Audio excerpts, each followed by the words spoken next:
এত সুন্দর মুগের ডাল ঠান্ডার দিনে এরকম ডাল যদি না খাই তাহলে খাবো কবে? অলরেডি বসে নিচ্ছি কুকারে ডাল, আর ডালটা তো সুন্দরভাবে বাইরেই বেড়ায় পড়তেছে। তো এই যে দিয়ে দিলাম হচ্ছে ফোড়নে দিলাম হচ্ছে শুকনো লঙ্কা, তেজপাতা আর গোটা জিরা, আর দিয়ে দিচ্ছি আদা কুচি করা। এবার সুন্দরভাবে সবজি কাইটে ধুয়ে রাখছি সেই সবজিগুলোও দিয়ে দিলাম সাথে।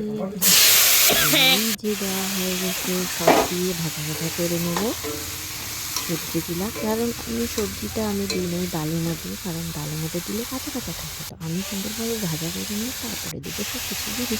তো এবার দিয়ে দিলাম হচ্ছে লবণ, একটু হলুদ, একটু জিরার গুঁড়া দিয়ে এবার সুন্দর করে নাড়াচাড়া করে নিচ্ছি।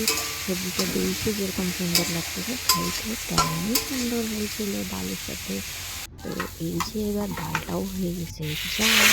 আমি ডালটার মধ্যে আর একটু জল দিয়ে ফুটাই নিয়েছিলাম। এবার দিয়ে দিলাম সব ডালগুলো সবজিটা ভাজা হওয়ার পরে। এখন দেখতে পাচ্ছ এরকম পাতলা মনে হচ্ছে না, একটু জাল হওয়ার পরে এটা হয়ে যাবে অনেক মোটা। তো আমি একটু লাস্টে মিষ্টি দিয়ে দিলাম, একটু মানে হচ্ছে চিনি 2 চামচ দিয়ে দিয়েছি।